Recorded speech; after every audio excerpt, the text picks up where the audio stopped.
Munda bo'lsa har hafta necha qatim doktorxonaga berib qon tozaytgan ahvol kelib chiqdi tuqqanlar. Abdumjid akam shu yaşanğanlardagi suyuqning azlab ketishi zodi nima sababdan? Shuni bir tushuntirib bergan bo'lsangiz. Bo'ladi.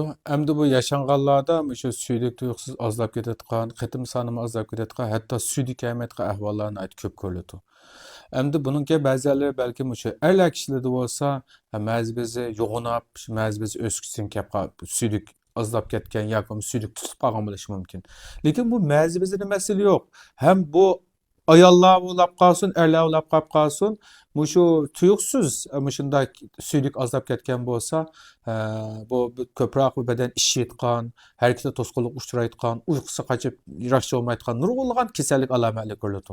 Sizlar bunga yerlik usulda uni qilib baqay, badaniga buni chaplab baqay, andan anglabdim, manadan anglabdim, uyda qaynatib yeb baqay degan gapni az qilib, darhol doktorxonaga beringlar. Endi bu suydik azlab kelsa, börek zaiflashib yoki bo'lmasa börek iqtidori zo'r darajada keyinga chekinib qon tozroq tushib qolishinglar mumkin. Bunda bo'lsa har hafta necha qatim doktorxonaga berib qon tozaytgan ahvol kelib chiqdi tuqqanlar. Shunga mushunda suydik azlab ketsa ota-onanglarni o'zinglarni bilan vaqtida doktorxonaga berib nima sababdan kelib chiqqan suydikni azlab ketish, suydikda nima moddalar ko'rilyapti, qanday kasallik ifodalari bor, mushuniga asosan doktorning ko'rsatmasi bo'yicha vaqtida davolanishinglarni chin ko'ngildan umid qilaman. Rahmat.